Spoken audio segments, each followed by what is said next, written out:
Hayırlı erте, ilning tüp teлеканалында Татарстан яңалыклары Туры эфир студиясында Чулпан Әмири безнең бүгенге чыгарылышты. Кыш гриппына каршы чираттагы карантин. Яшел Үзән районының зур ключи фабрикасында ширле кышларны юк итәләр. Кышкы жылыту сезонына янгын куркынычсызлыгына айрым игътибар. Саба районыннан безнең репортаж. Изгелек җирдә ятмый, Мамадыш районыннан Ильяс Хакимовны дәвалау өчен ярдәм кирәк.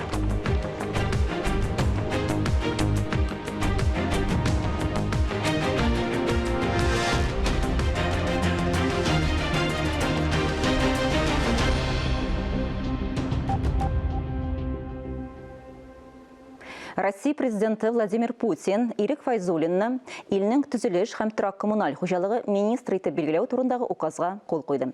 Дәүләт думасы депутатлары аңа кадәр кандидатураны хупладылар. Ирек Файзуллин Дәүләт думасында чыгыш ясады һәм якындагы елларда 5 миллион гражданның торак шартларын яхшырту һәм файдалануга тапшырыла торган торакны арттыру бурычын билгеләде. Яңа елдан пенсия фондының республика бүлеге күп функция үзәкләрдә 14 төр хезмәт күрсәтә башлый. Бу хакта хөкүмәт йортында узган киңәшмәдә әйтелде. Быел күп функция үзәкләрдә 49 төр яңа хезмәтләр күрсәтү үстәлде. Кешеләр аларның кайсыларыннан күбрәк файдалана? Хәбәрче без белеште. Хәзер гражданны күп функциялы үзәкләр аша судсыз да банкрот дип танырга мөмкин. Төп шарт бурыч суммасы 50 меңнән алып 500 мең сумга кадәр булырга тиеш. Документларны рәсмиләштерү өчен паспорт, гариза, кредитлар исемлеге нотариусның ышаныч кәгазендә җитә. Быел 417 гариза тапшырылган. Раньше за процедуру банкротства... Элек банкротлык процедурасы өчен түләргә туры килде. Яңа тәртип нигезендә бу процедура бушлай оештырыла. Түләү пошлинасы һәм башка түләүләр таләп ителми. Пандемия вакытында документларны күп функциялы үзәкләрдә рәсмиләштерделәр. Яңа хезмәтләр дә барлыкка килде. Автомобильне теркәү бик популяр. Моңа кадәр аны Җиңү проспектындагы үзәктә генә теркәп була иде. Киләсе елда яңа офис ачыла. Бирдә штраф түләргә, шулай ук машина йөртү таныклыгын алыштырырга мөмкин булачак. Где-то около 26-27 тысяч человек. 27 меңгә якын кеше машина йөртү таныклыгын алыштыру өчен мөрәҗәгать итте. Әгәр дә кешеләр портал аша мөрәҗәгать итә икән, бу арзанга төшә. Тик әлегә портал эшләми, кешеләр безгә килә. Хәзер барлык хезмәтләр дә интернет аша күрсәтелә. Быел 44 төр хезмәт күрсәтүне цифрлаштырырга планлаштыралар. Сегодня в республике 365 государственных и муниципальных услуг. Бүген Татарстанда 365 дәүләт хезмәте күрсәтелә. 7 төр хезмәт кенә тулысынча цифрлаштырылган. Булачак эшне күләмен чамалап була. Безнең бурыч 2025 елга барлык хезмәтләрне дә цифрлы режимга күчерү. Күп функциялы үзәкләргә көн сайын 15 мең кеше килә. Аларга 254 төр хезмәт күрсәтелә. Ания Габадуллина, Ралина Абрамова, Илдар Галиутдинов, Татарстан яңалыклары. Көннәр суытып, ягу сезоны башлану белән янгын куркынычсызлыгы мәсьәләсе тагын да актуальләшә. Моның белән бәйле киңәшләрне, кисәтүләрне янгын күзәтчелеге бүлеге белгечләре, гадәттән тыш хәлләр министрлыгы вәкилләре күпме генә халыкка җиткереп торса да, кагыйдәләрне үтәмәүчеләр дә очрый әле. Күп очракта янгыннар игътибарсызлык аркасында килеп чыга. Саба районыннан безнең чираттагы репортаж.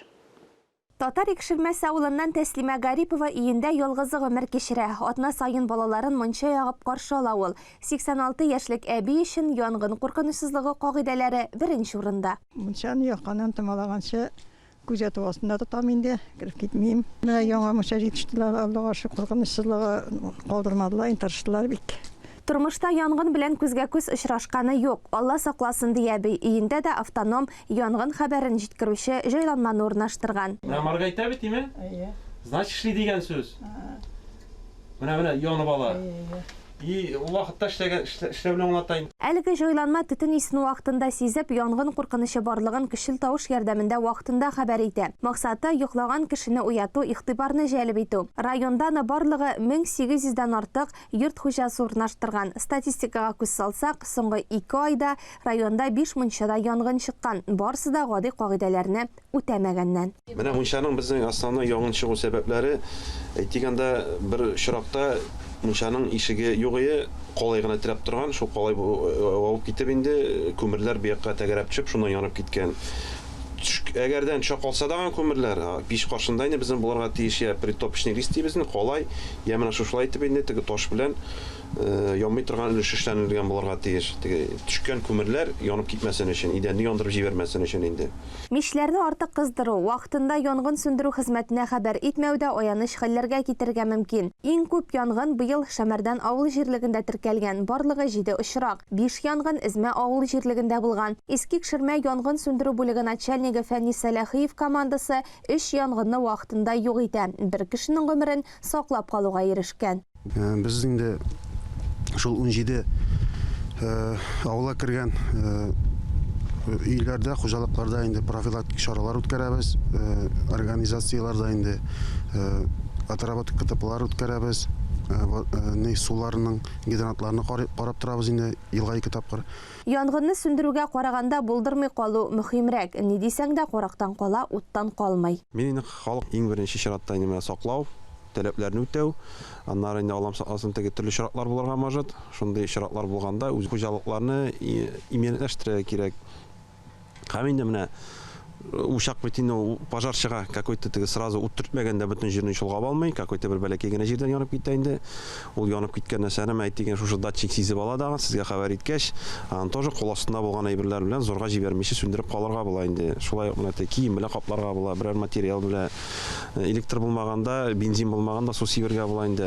Иң теге самый эффективный әйберләр дип әйтәбез. Бу безнең айын тушителләр инде. Мишләр, электр газ приборлары чыбыкларының төзеклеген һәр даим карап тикшереп торырга кирәк. Районда халык белән профилактика эшләре даими алып барыла. Белешмәлекләр тапшырылу белән бер рәттән масса күләм мәгълүмат чаралары ашада кисәтү ясалып тора. Уяулыкны саклап яшәргә кирәк. Яшел Үзән районының кайбер торак пунктларында карантин кертелде. Кыш гриппы учагын Зур Ключи авылындагы кышчылык фабрикасында таптылар. Кыш гриппы чыганагын тиз арада бетерү өчен ашыгыч чаралар күрелә. Предприятиедә 200 меңгә якын күркә юк ителәчәк. Ябык кышчылык фабрикасы территориясына йыгыш ничек үтеп кергән? Хәбәрчебез ачыклады. Кышчылык предприятиесенең бушап калган ангарларында техника гөрелтүсе генә ишетелеп тора. Эшчеләр кыш гриппының үтеп керүенә әле дә ышанмый. Чираттагы эш иртәсе кышларның баш санын тикшерүдән түгел, аларны юкка чыгару белән башланган. Кышчылык фабрикасында кыш гриппы гыйгышы барлыгы ачыкланган. Кышчылык предприятиесе территориясендә карантин кертелде. Чит кешеләрне эшкә үткәрмиләр, бары тик ветеринария хезмәткәрләре генә эшли. Яшел Үзән районының дистәләгән авылы кыш гриппы таралу куркынычы астында кала. Барысы да предприятиегә якын урында урнашкан.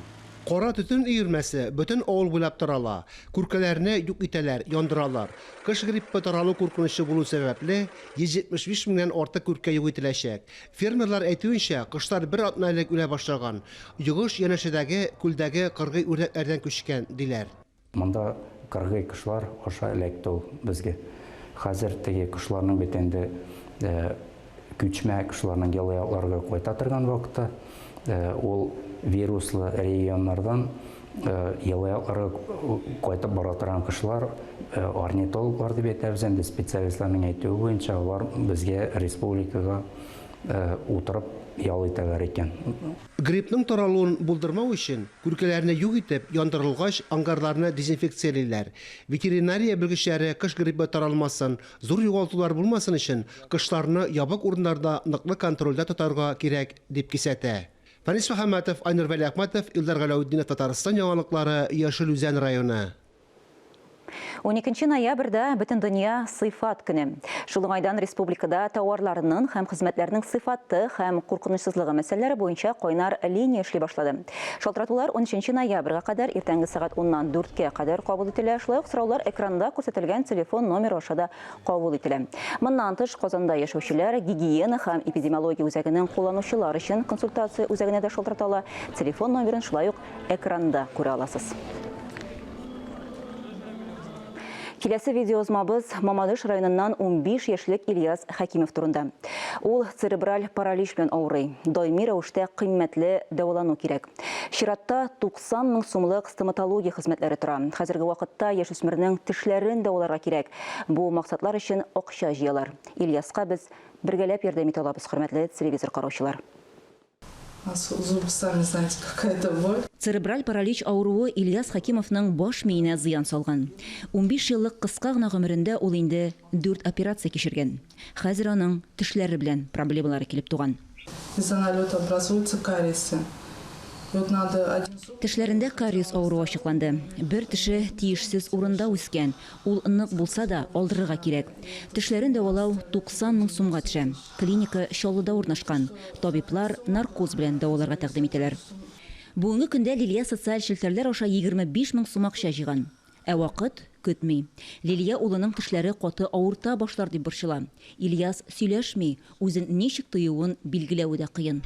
Мы, конечно, очень выкладывали большой труд. Сәламәтлеген ныгытуга зур хезмәт куйдык. Ильясны дәвалау авариядан соң машинаны торгызуга тиңнәр идем. Ул 9 яшьтә генә үрмәли башлады. Ильяс өйдә шөгыльләнүен дәвам итә, төрле уеннар уйный, әнисе кулына таянып мөстәкыйль йөрү алу мөмкинлегенә дә бик шатлана. Ильяска без бергәләп ярдәм итә алабыз, хөрмәтле телевизор караучылар. Акчаны экранда күрсәтелгән реквизитлар аша күчерергә мөмкин. Шулпан Амири, Лилия Шаймарданова, Фаиш Шәйхетдинов, Татарстан яңалыклары, Мамадыш районы. Башкалабыз Казан медицина хезмәткәрләренә рәхмәт йөзеннән Бөтен Россия акциясына кушылды. Яңа граффити сурәтен тәкъдим иттеләр. Ул Кылахмәтов урамындагы 21-нче йортта барлыкка килде. Композиция үзәгендә пациентны саклаучы табиб.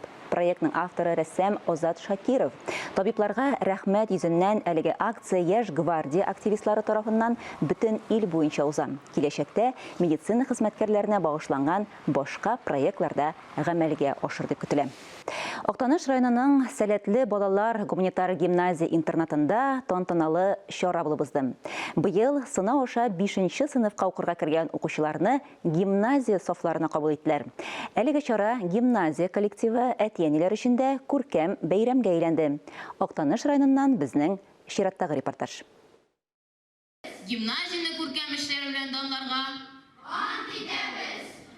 Туган илебезне яратырга, ата-баба мирасына лайыклы алмашчылар булырга, гимназияне матур эшләр белән данларга, өлкәннәрне хөрмәтләргә, кечкенәләргә ярдәм итәргә, гимназист исеменә тапшырмаскә. Антта шундыйрак җөмләләр бар. Гимназия балаларга телне дә бирә, башка фәннәрне бирә. Цифровизация буенча бүген өйрәтү башланды. Аларның сәламәтлеген кайгыртуында эш алып барыла, иминлеген саклау турында эш алып барыла. Тамам гимназия күпкырлы алып бара. Гимназияның миссиясе 21-нче гасырда милләткә Актаныш гимназиясенең әлеге статуста белем һәм тәрбия бирә башлауына быел 9 ел. Уку йортының максаты намуслы татар кызлар һәм егетләрен тәрбияләү. Коллектив ныклы адымнар белән әлеге максатка ирешеп килә. Бүгенге көндә гимназияның 9 еллык кына булса да тарихы бар. Ул үзенең урынын мәгариф системасында тапкан мәктәп. Мин инде ышанам, әлеге балаларда шушы миссияга нигезләнеп үзләрен татар дөньясында табырлар. Татар дөньясы өчен үзләренең хезмәтләрен куярлар.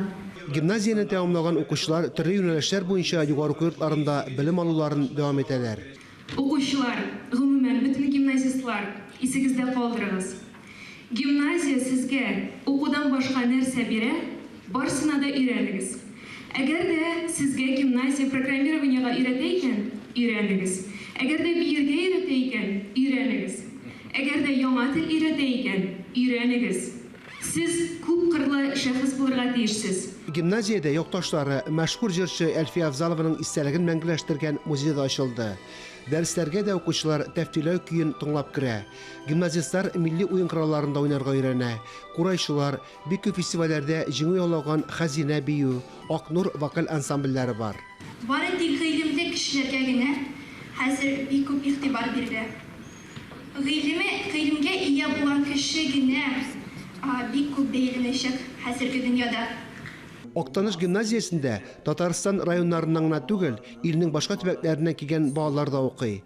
Резида Рәфикова Оренбургтан килгән. Тәрбия, татар мөхитендә тәрбия бирү ул бөтенләй икенче. Шуңа күрә балалар, монда укыган балалар аерылып торалар. Фарис Мөхәммәтов, Ләйсән Газизова, Актаныш районы мәгълүмат үзәге. Татарстан Дәүләт Советының соңгы утырышында киләсе елга һәм 2022-2023 елларның планлы чорына бюджет проекты беренче укылышта кабул ителде. Бюджетны формалаштырганда Дәүләт Советы комитетларының да тәкъдимнәре исәпкә алынды. Татарстан радиосының иртәнге туры эфир тапшыруында Дәүләт Советының экология, табигатьтән файдалану, агросәнәгать һәм азык-төлек сәясәте комитеты рәисе Азат Хамаев үзе җитәкләгән комитет эшчәнлеге аеруча игътибар ителергә тиешле юнәлешләр белән таныштырды. Радио тыңлаучыларны борчыган, кызыксындырган сорауларга җавап бирде. Бүгенге актуаль әңгәмә кунагы да Азат Хамаев. Хәерле иртә, Азат Кыямович.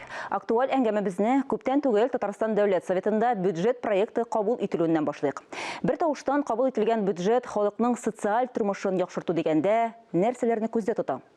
Белгәнегезчә, менә әйтелгәнчә, бүген 21 елга безнең менә шушы социаль якка 75%-ка якын чыгымнар булачак.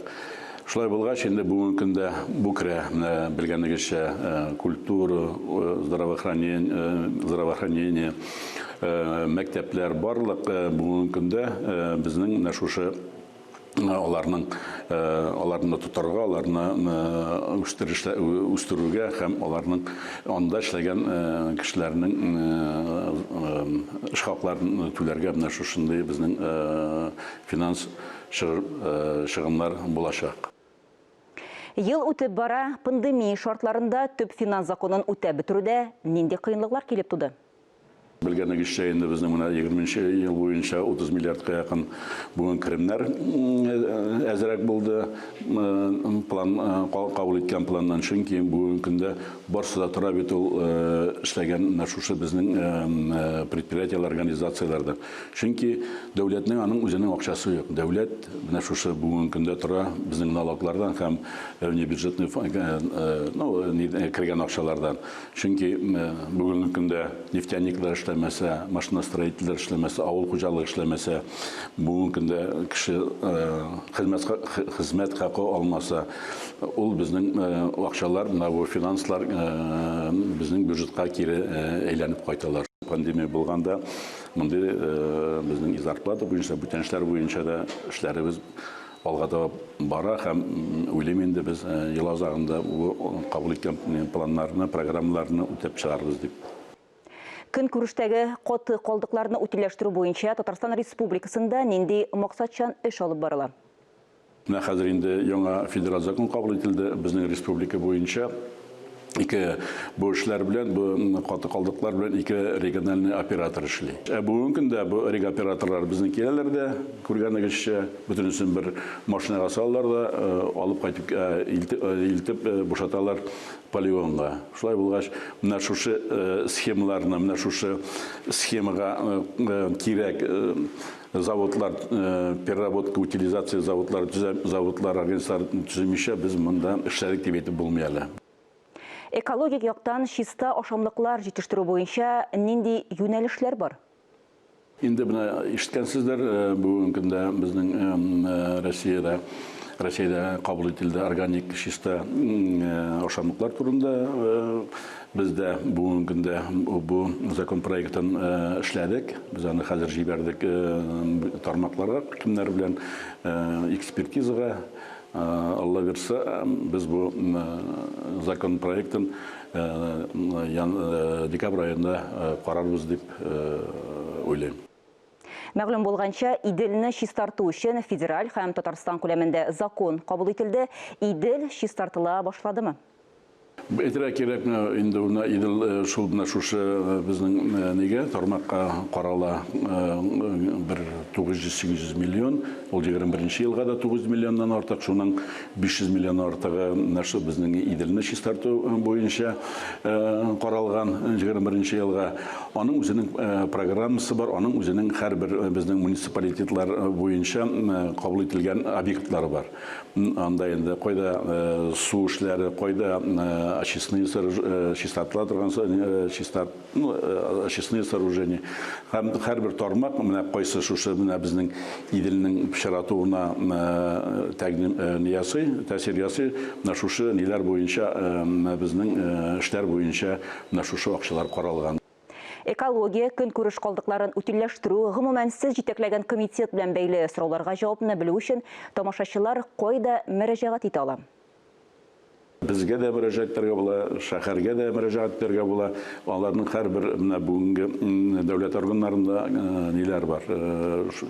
Инспекциялары бу эшләрне, бу нормативларны нигә тормышта үтәлү өчен. Шулай булгач, анда сораулар булырга тиеш түгел. Эчтәлекле әңгәмәгез өчен зур рәхмәт, Азат Кыямович. Хөрмәтле телевизор караучылар, әлеге сәгатькә шундый яңалыклар иде. Мин Чулпан Әмири бүгенгә сезнең белән саубуллашам. Сау-сәламәт булыгыз. Үзегезне һәм якыннарыгызны саклагыз. Иртәгә шул ук вакытта, иртәнге сәгать 9-да очрашырбыз.